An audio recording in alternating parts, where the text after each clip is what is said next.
Xena and her boyfriend Lei are psychotic maniacs in love. They are currently in a courtroom planning something big. A world-famous gangster named Kun has been caught and is being convicted for murders, assaults, robbery, and many unforgivable crimes. Being his lawyer, Xena takes a stand against the judge's decision. Suddenly, her boyfriend Lei gets up from the audience and starts firing at everyone. He is joined by his gang members, who are here to rescue Kun. After killing everyone present in the courtroom, Xena and Lei start making out. Kun orders them to let him out of the handcuffs first, but they only laugh at him. Suddenly, Kun notices an explosive in their hands, which blows up and kills him, while the couple is miraculously left unharmed. The scene cuts to a flashback. When Xena was first caught by Kun, he assaulted her in front of Lei, who couldn't raise his voice because he was scared of Kun's power. He silently tried to commit the unthinkable, but the bullets in the revolver ran short. At that moment, he vowed to make Kun pay. He also picked up Xena, telling her that their lives belong to each other. Back in the present, the couple's dream to kill Kun is finally accomplished.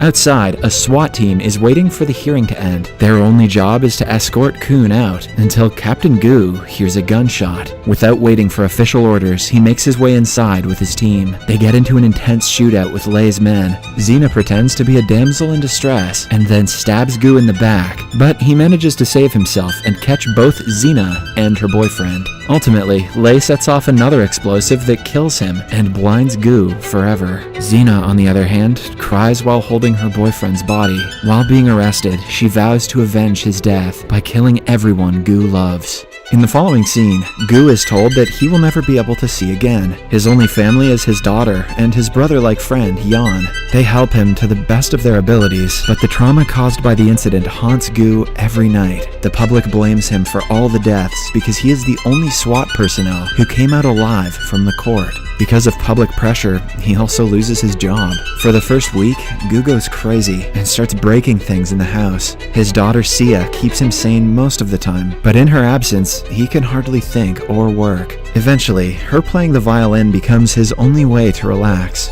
As days pass, Gu starts to heal. He also begins working on his hearing and other senses now that he can no longer see. One day, he surprises Sia by catching a ball thrown toward him. Gu is becoming Daredevil. To test his skills, she throws several balls at him and finds out that he has mastered the art of seeing without eyes in only a few months. Yan is amazed by his friend when Gu can tell exactly where he is standing just by sensing his presence. 6 months after the incident, Sia and Gu decide to go to Manila for a symphony competition. In the meantime, Xena is still in prison, counting the days until she can see Gu again. The gangster Kun had a son named Kang, who desperately wants to kill Xena. To do so, he sends a petition to move her to a different prison in Manila, but Xena knows about his intentions, so she refuses to sign the consent papers. Sia and Gu land in Manila and go directly to the theater for the competition. Sia loses her Rosen and is replaced by another girl.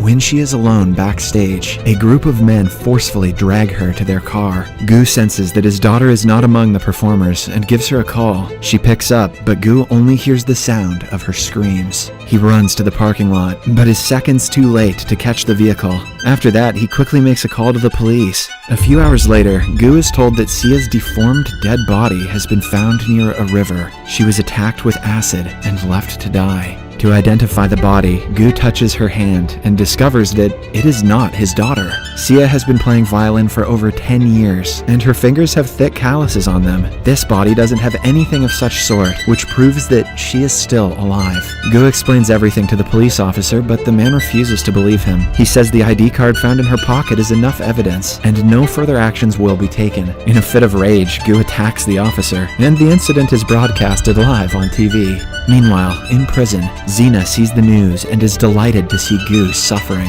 After discovering that he's in Manila, she signs the consent form to be transferred to a prison there. In the next scene, she is masked, chained, and surrounded by many guards while on the way to the new prison. Suddenly, the vehicle stops, and Xena comes out with a gun in her hand, having killed everyone inside in less than a minute. She also ambushes all the guards following them, and eventually escapes. When Kang finds out about the escape, he kills a guard in anger. He orders more men to find her as soon as possible, assuming that his father will only attain peace when she dies. Somewhere else, Gu is in handcuffs being told that his daughter is definitely dead. He realizes that the police are not going to help him and instead send him back home. Hence, when he gets the chance, he knocks out 2 of them and tries to escape. What he doesn't know is that Xena had been sitting in the front seat, waiting for him to do just that. Instead of killing him instantly, she pretends to be a good police officer who will help him find his daughter. Then, we finally get to see Sia with many other girls. They have been abducted by none other than Gangster Kang. He runs a huge traffic ring, kidnapping girls from around the globe and selling them through the dark web. He takes extra interest in Sia because of her beauty and raises her price. Aw, what a compliment. Simultaneously, since Xena knows everything about Kang's traffic ring, she tells Gu exactly how they can find his daughter. The police won't help them because they have been bribed to keep their mouths shut when it comes to Kang's business. Even though Xena wants to kill Sia in the end, she is willing to be on Gu's side. Until then, they decide to use Xena as bait and get into the place where trafficked girls are kept. With her help, Gu finds the number of a local dealer who accepts the girl and sends them to an old woman. She is the mediator in charge of checking if the girls are good enough for their clients. She approves of Xena, but senses that Gu is not there with good intentions. After sending Xena inside, the woman points a gun at Gu, but he uses his intuition to knock her out before she shoots. Then he follows Xena behind, but both of them are caught right after. By now, the live stream on the dark web has started. Many clients are watching the girls perform one after another, bidding money for their lives. When it is Sia's turn, she plays the violin beautifully. Kang turns the live stream off, wanting the girl all for himself, but when he tries to touch her, she attacks him. Kang promises to teach her a lesson tomorrow and increases her price by 6 million yuan. Somewhere else, Xena is hung upside down, and Gu is bound by a chained collar. Kang's partner Beth comes to taunt Xena and remind her of her boyfriend's death. When Xena in turn makes fun of her, she is drowned until she gets dizzy and then brought back up. Gu manages to break his handcuffs, but is easily overpowered by the gangsters. When Beth walks out for some time, he manages to turn the fight around and kill every one of them. He also breaks the water tank and saves Xena's life. Beth tells Kang that she has caught Xena, but upon returning to check up on the prisoners, both Xena and Gu are ready to attack her. She is held hostage and asked to reveal where Sia is. The woman only opens her mouth once a glass shard is held to her neck. She doesn't know which one is Gu's daughter, but all the girls kidnapped within the last week are with a man named Mai, who is also Kang's right-hand man. Suddenly, the police inspector, Rama, arrives at the scene with his squad. Before Beth is caught, Xena pushes her, making the glass shard go deep into her throat and kill her. Then, the two run away to a house that Xena claims belongs to her. In reality, it belongs to one of the police officers she killed when she escaped prison. Gu still doesn't suspect her and continues cleaning his injuries. Somewhere else, Kang is told about Beth's death, so he sends his right-hand man, Mai, to kill the escapees. A while later, Rama knocks on the apartment door alongside Mai and his people. Gu gets a hint of this, channels his inner Macaulay Culkin, and sets up several traps in the house. When they break in, the gas cylinder blows up, killing half of the gangsters. Mai attacks Gu, while Xena fights the rest of the insignificant enemies. Gu is about to be killed, until he jumps out the window using the rope he set earlier. He meets Mai again in the hallway, and captures him using the same rope, which is now tied to an elevator. Upon being tortured, Mai brings them to the storage unit, where the stolen girls are kept. They set many girls free, but Sia is not one of them. This means that she has either already been sold, or she is at Kang's place waiting to be sold the next day. At the police station, Yan arrives and inquires about progress Rama has made in the case. When Rama refuses to share information, he goes looking for his friend on his own. Meanwhile, Gu holds Xena at knife point and asks her to reveal who she is. It turns out that he sensed the smell of a rotten corpse in the apartment that Xena claimed was hers. She simply smiles and says the same words she said when her boyfriend died.